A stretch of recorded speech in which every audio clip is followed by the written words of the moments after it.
Welcome back to What the Fluff. I am your host. The quality might be weird on this, if you hear cars, people, dogs, anybody who I refer to by the name of Vader, that is my dog.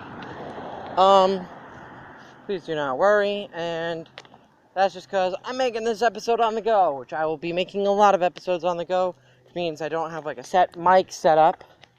I'm just have a recorder in my hand as I walk my dog. So, yeah.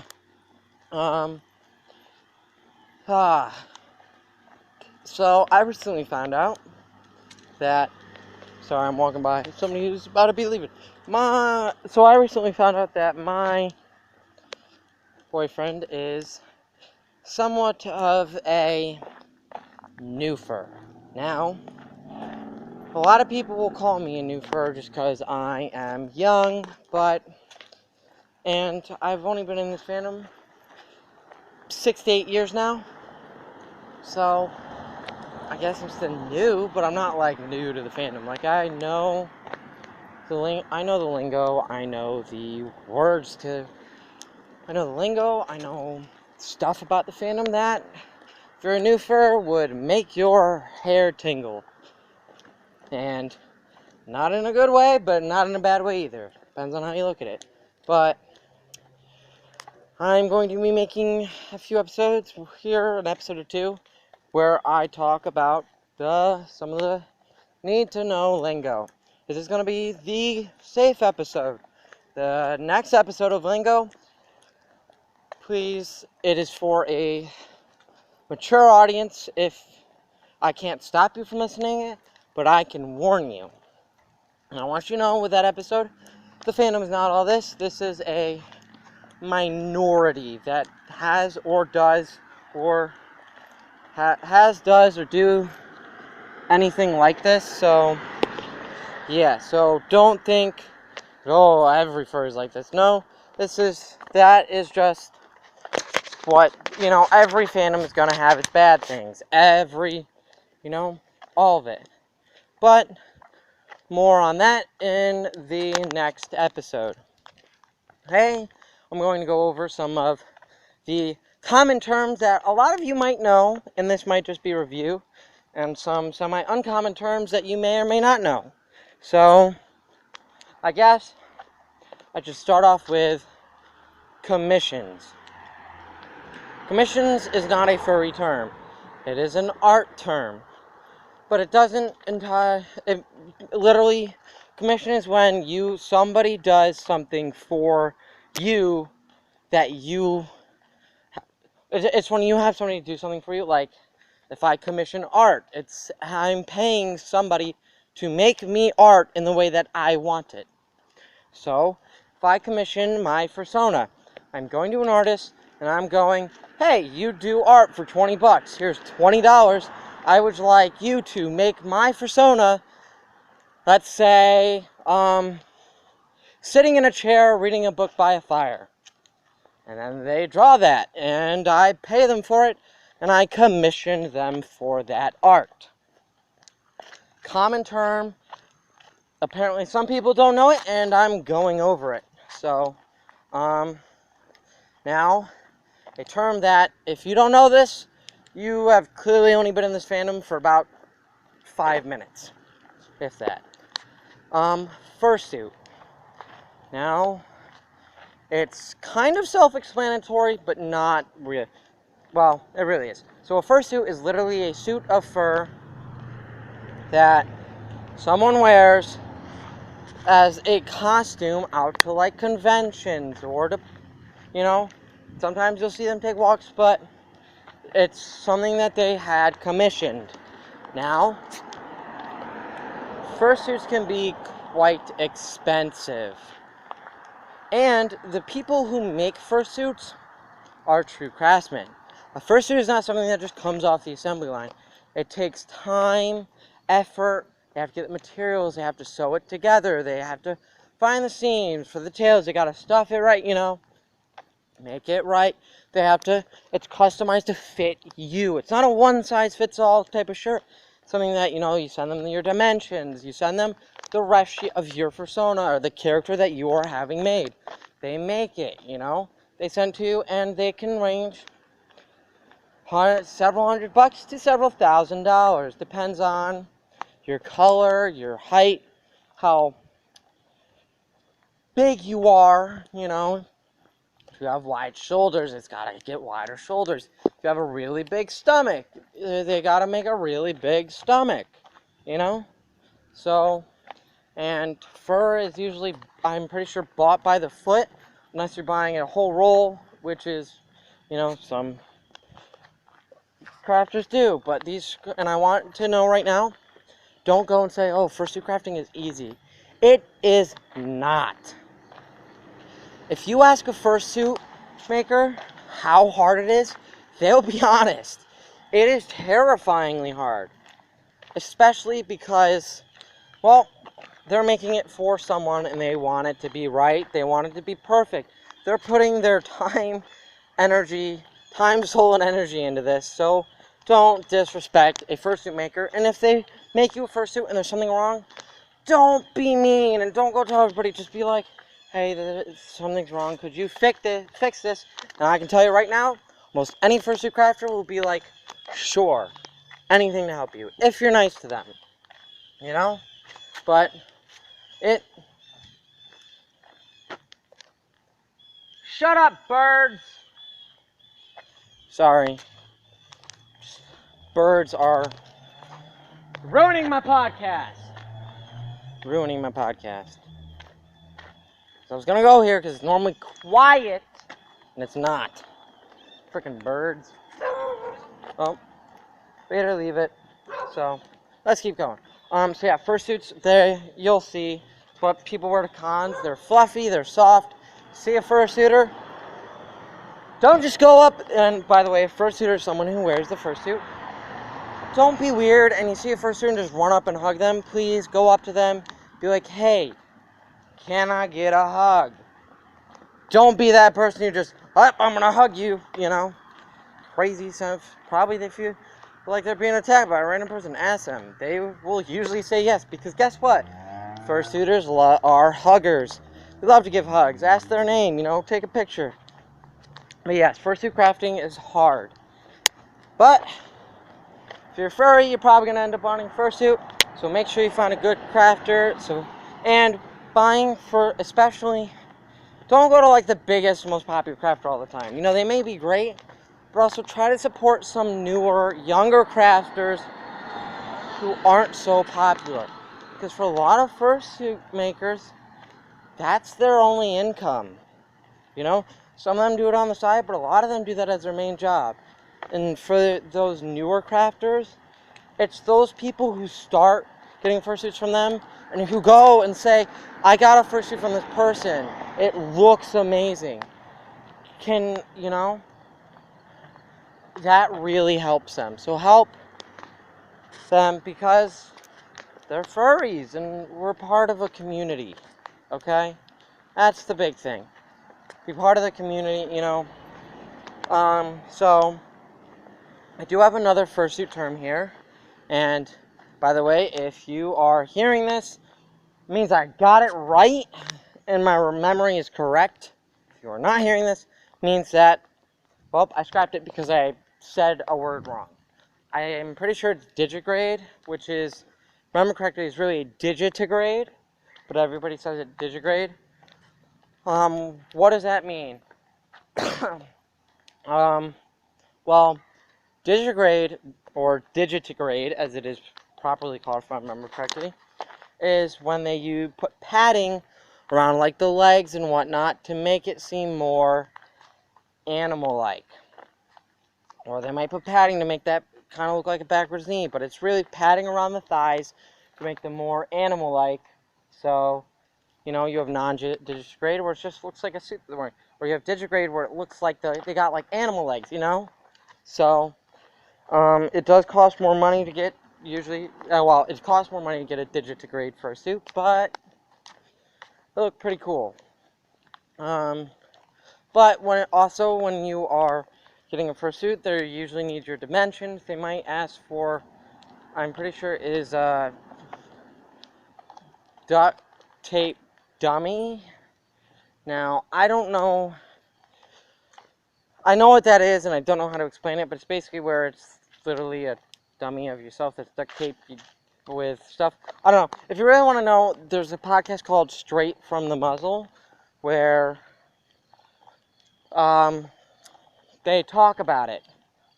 Where, because one of the hosts, who, I don't know what she goes by now. I know it was like Roar or whatever, and then it was Bean. Now it's something else, I think. But I'm just going to call her Bean because that's what I remember. Is a fursuit maker, and she does go over some of the terms. They go over a lot of terms. They go some of the terms that I'm going over. Just righty. They're a pretty good podcast. So I like them. And I'm not saying ditch mine, because obviously I need listeners. But you know, if you want to go there, but you also need a ref sheet. What is a ref sheet? A ref sheet is literally a sheet of your character, but it's not just a drawing of your character. The drawing of your character, and it has the colors that your character is, the name, like the, you know, maybe some characteristics, you know, what it wears, the colors, if your character has special symbols or designs on it, you put those down separately. You take it, you draw maybe a couple head views, you know, body, front, side, and back. You draw the tail too. You don't just draw it with the tail. One side view, take off the arms. Where the shoulders, just put a circle with an X there. Tail is put a circle with an X there. It's meant to show character, and then you put the arms maybe separate. You know, your front and back, these, you can have them on there. But it's to show, you know, your character, give them something to know what they're working with. You need a ref sheet when you're commissioning art of your character as well. So, oh, that's awesome. There's a spider here. It's got a giant orange back. And it looks like, you know how you see in some movies where they wear the armor and it's got like that spine chink? That's what it's got on it. I'm guessing that's probably an egg, but it's huge. So yeah, you need that. It's orange. It's like a pumpkin orange. So you usually need that for commissioning art. So yes. Now, what was it? Oh, so con or convention is usually a space that is planned out. You have like where you have furry conventions. Obviously, most of you have heard of Comic-Con, which is a convention, but you have furry conventions. You know, you have a lot of them. I'm gonna list a couple of the big ones. Anthrocon is one of the big ones. MFF, Midwest Fur Fest, is another big one. Furry Week Atlanta, obviously in Atlanta, huge. Anthrocon is in Pennsylvania. Midwest Fur Fest, I can't remember where that is. You have Denver, which is in Denver. And Furry Week Atlanta is also known as FWA, Furry Week Atlanta. So those are a few of the big ones, you know, that you can go to. Now, you have a couple different types of conventions. You have the all-ages conventions, which are for kids and adults. And they have certain areas sectioned off for the adults only. You have to show ID.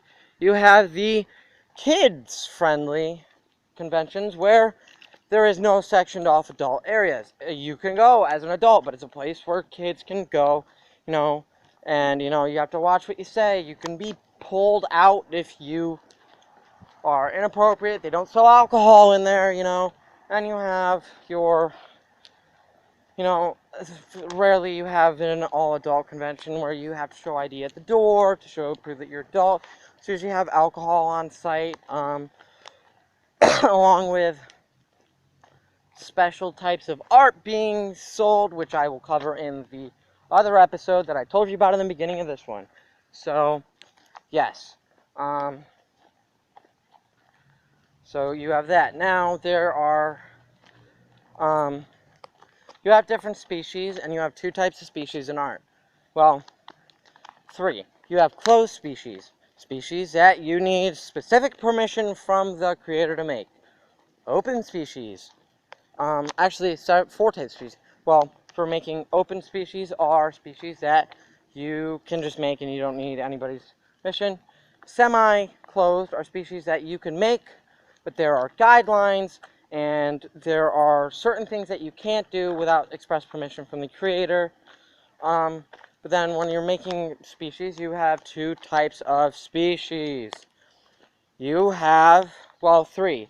You have actual real world species like wolves, foxes, and whatnot. You have hybrids, like if I have a dragon wolf as my fursona, that is a hybrid. Then you have fictional species like the protogen, which is a walking, furry, part living, part synth, basically, being. Or the Dutch angel dragon. Not a real species, but you have them. The Sergal is also a fictional species, but people love them, so yes.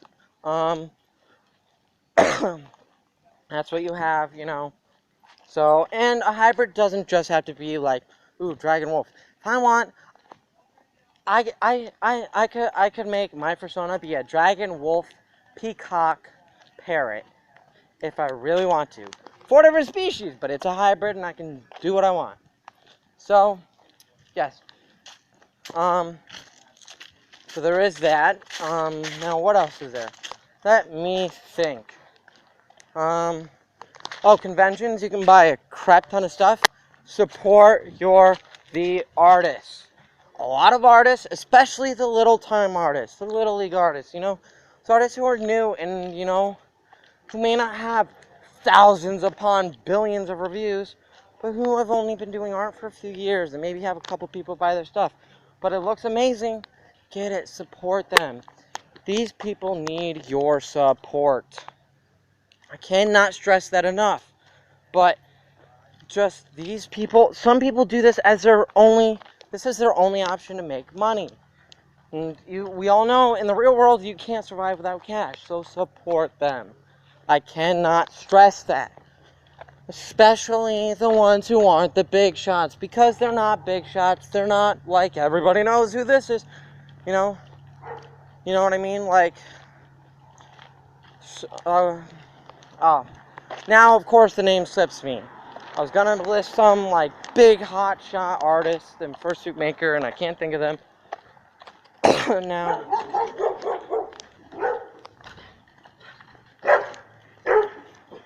You get a treat to my neighborhood. It's all dogs and birds and cars. FedEx trucks being real loud coming by, you know. But so you have to support your artists, support people. And I will tell you, they will be thankful for it. Okay? Because this is what they do. And be nice. Don't just walk in there, you know, into a comments, be like, and don't, if they're like, I only make this type of art. I do not go to this, I'm just going to call it the dark side. Don't just come up and be like, yeah, I want you to make my character doing blah, blah, and blah with the ice cream cone, you know. I want that ice cream cone shoved up in someplace, you know. And if they're like, I don't do that, first of all, don't do that if they say they're not going to do it, you know. Second of all, if they say, no, I'm not going to do that, don't just be like, oh, then I'm going to go tell everybody that you suck and tell everybody that they suck. No, because you were the one who came in there and they said they weren't going to do it. They have the right to turn you down. Do not get mad. They are an artist. If it's something that they don't feel comfortable doing, can't do, or you're a complete meanie to them and they don't want to work with somebody like that, they have the right to turn you down. Do not complain, especially if you are in the wrong. And don't deny that you're not in the wrong, because most artists are extremely friendly. Every artist that I've met, and I've met hundreds of little-time artists who are real small, you know, aren't that well known. Nicest people you can meet. Have I met one who's been kind of mean? So far, not yet.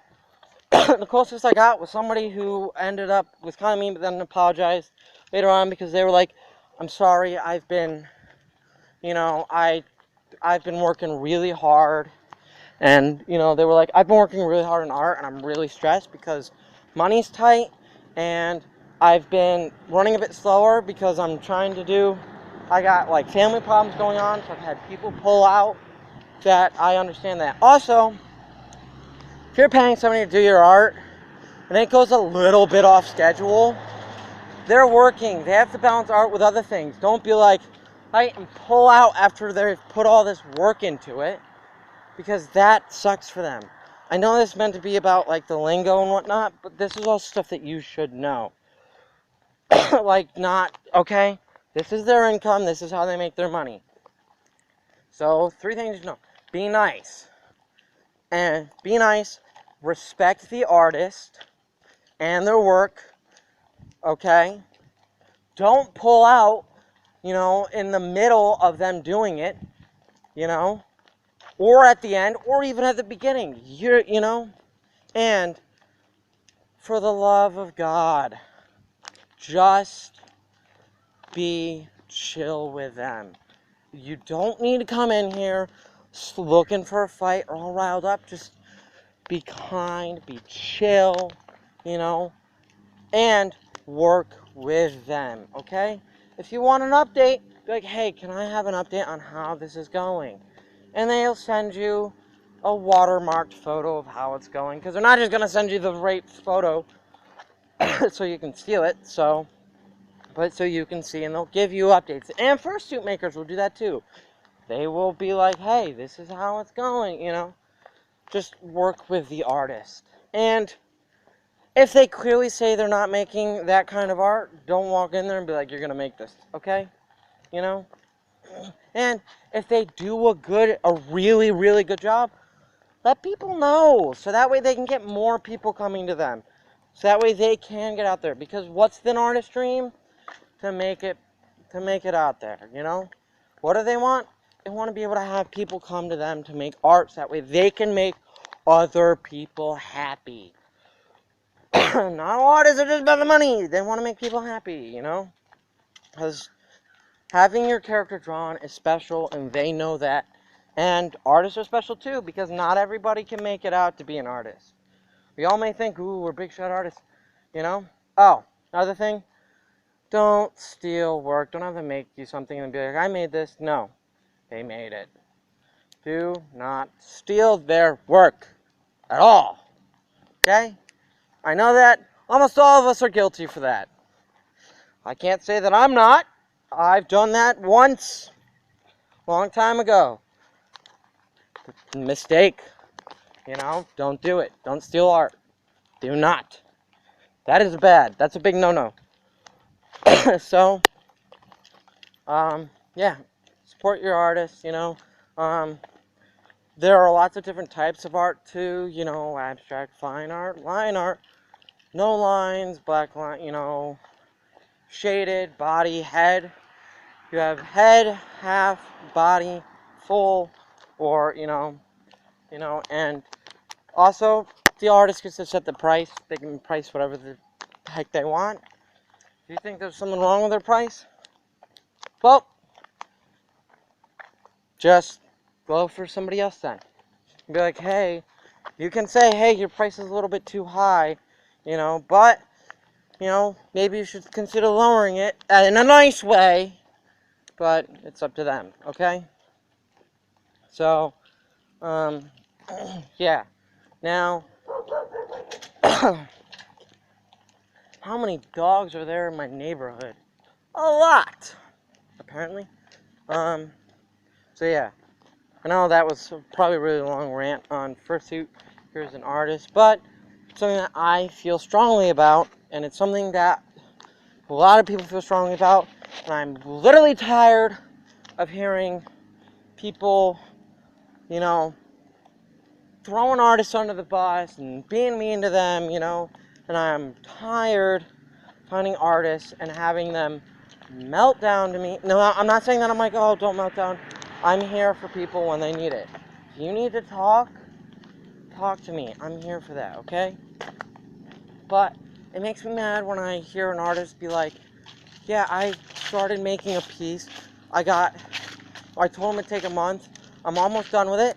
and I finish it, and he pulls out and says he's not going to pay me, you know?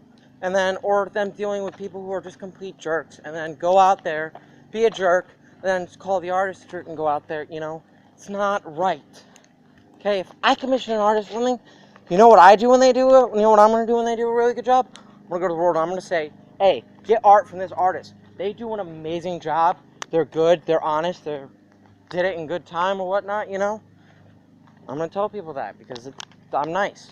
So, Vader, leave it. So that's just how I am, you know? But there'll always be those mean people, so and I technically can't stop them. Now, can I? No, I can't. But on to the next thing. What was it? I had it, the thought just moved. You know, it's one of these times I should really just make a list. Instead of listing it out in my head and being like, I'm going to remember this all. So I don't always remember it all, but I'm trying.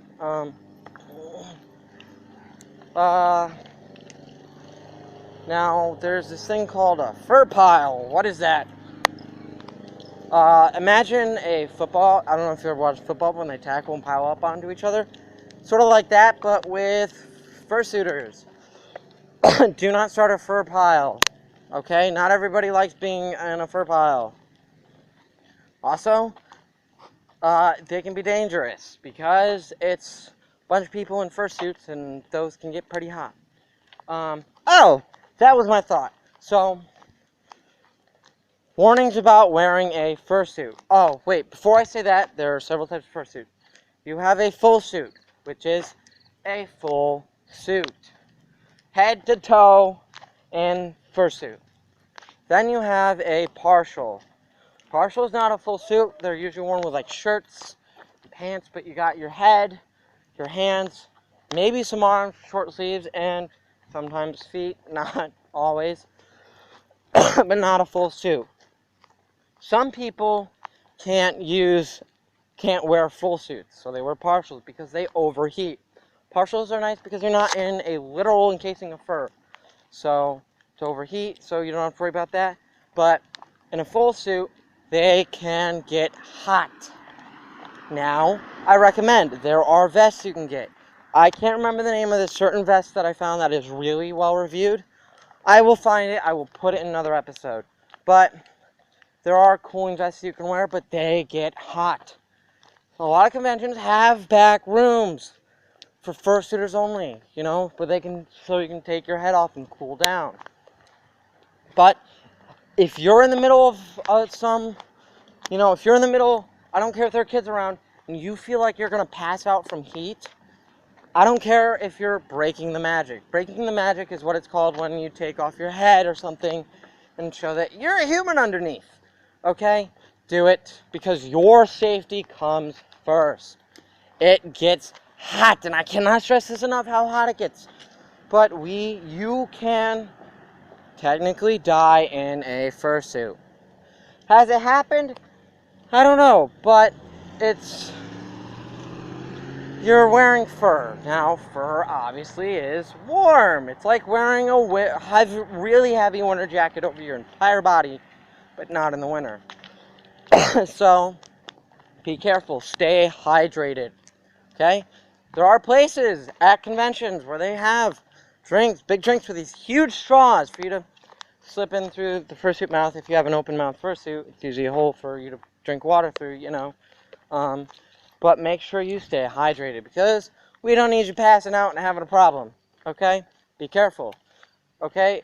They do have rooms for you to take your head off to cool down, but make sure you're staying safe. There are cooling vests to help keep your body temperature low. But if you feel unsafe with your heat levels and your body levels, don't be like, I gotta get to a back room. If you don't think you can make it there, you think you're gonna get hurt by trying to make it there, just take off your head and cool down right then and there. Because your safety matters. Breaking the magic, whatever. I'd rather somebody break the magic than have to go to the hospital because they were like, I didn't want to break the magic for the kids, but then have heat stroke and go to the hospital. It can be dangerous. They get hot, especially in hot places. Okay? That's why actually a lot of conventions are actually held closer to the fall when it's cooling down, instead of the middle of the summer and the hottest day of the year, you know? And then you actually have a lot of winter conventions because they're cool outside. So you can actually be in your fursuit outside and you'll feel the coolness through the fur, but it's nice, you know? So, yes, there is that. But be careful out there. I'm just letting you know, it's fun, but there are dangers. Also, rule of thumb with fursuits about washing. If people are like, I just tried it on for a quick second, should I wash it? Here's my one tip, one stop rule. If you sweat, if you sweat in it, you wash it. Even if you wore it for 5 minutes, if you sweat in it, you wash it. Okay? Because you don't want bacteria and stuff growing in there that'll make you sick. So if you sweat in it, wash it. How do you wash a fursuit? YouTube will give you answers for that, because I don't know the best ways to wash it. There are a few different ways that people say you should wash a fursuit. I don't know them. I don't actually own a fursuit yet. So, but yes, just stay safe out there, you know. Stay safe, be careful, stay hydrated. Number one thing, because dehydration is a bad thing. And also the other thing, Vader, what? It's with a smile, huh? The other thing with sweating in it is it'll smell if you don't wash it. What's the matter, huh? If you don't, and guess what? When somebody goes to hug you and they smell your suit smell like BO, it's gonna be really embarrassing and really disgusting. So wash it. If you sweat in it, wash it, and especially some people I know bring stuff to clean their fursuits at the convention, which is smart. They can clean it in their room, you know. But rule of thumb: if you go to a convention with your fursuit, if you wash it there, that's cool. But also wash it when you get home, and disinfect it, because conventions are full of people, and you don't know what people have. This podcast episode is made during a pandemic. And as you can hear, I am recovering from something, not COVID, I don't think. Don't quote me on that, but I'm 99% sure it's not COVID. But yes, so that is a rule of thumb. After convention, wash it. Just wash it. Take good care of it, okay? You know, brush it when it needs brushing, you know, and all that, but wash it, and after a convention, disinfect it. So, because you've just been around several hundred to several thousand people, and you probably hugged a lot of them. So, yeah. Also, if you're in a fursuit, be nice to people. If somebody comes up and asks for a hug, don't be like, no. If they, you know, you can say no, but you can be nice about it. You know? So, and if you're going up to somebody in a fursuit, ask them if you can hug them. Don't just come up and be like, oh, I'm going to hug, you know, tackle them in a hug. Don't. Because, sorry, I got trucks driving by. It's not that nice. So yeah. So, oh, and another term, poodling. What is poodling? So, a term that sounds interesting. Is it a poodle? No, it's not about that. Poodling is when you show skin. It kind of goes along with breaking the magic, but not entirely. Because, like, if you're wearing a partial, you show your arm skin because you don't have arm, you know, you're poodling. But breaking the magic is really taking off your head, you know? Take off your head, that's breaking the magic. But poodling, not all, like I said, not all people can wear full suits, so they have to. They have to wear partials, because some people either run really hot, you know, or when they get a little bit too hot, they have problems, you know. And some people can't do it because, for medical reasons. There are medical reasons why somebody can't wear a full suit because of body heat and whatnot. So, don't make fun of people for that, because I know someone who has a problem with that, and Like, they can't be outside much in the summer because of the heat. So otherwise, they will literally pass out. So, be careful. You know? Stay safe, stay hydrated, be careful. And, you know, yeah. Stay safe, be kind. Stay safe, be kind, be careful, stay hydrated.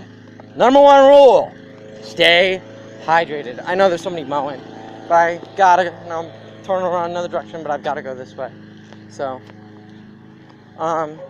yeah, stay hydrated. Number one thing is to just make sure you drink enough water, because, well, you can die from dehydration. So, you really want to stay safe. So yeah, then you have, obviously, your fursuit parts. So you have the body, the tail. Some fursuits have wings, your head, your feet, your paws, as your main parts of your fursuit. So, and treat your fursuit well.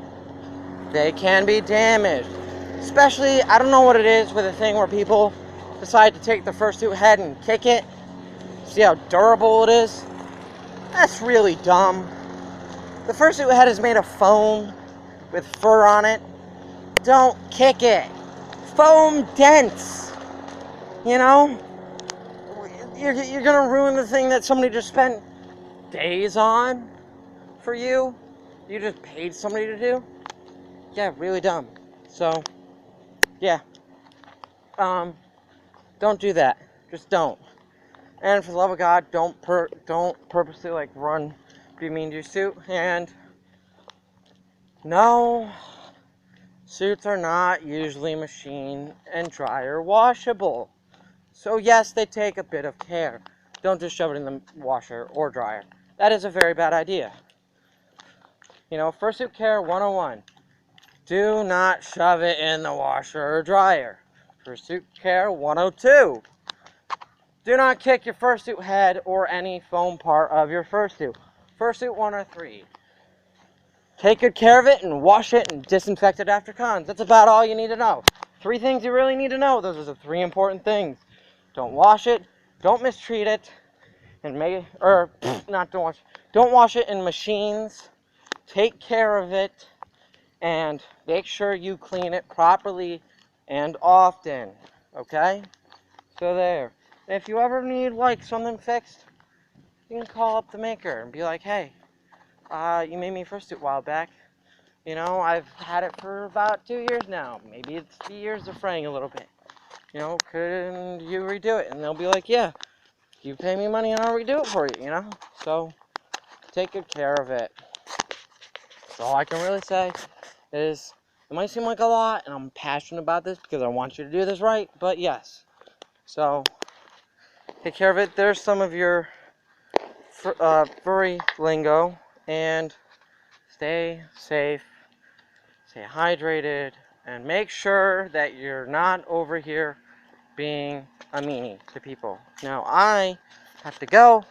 I got work to do, because I have something called a job.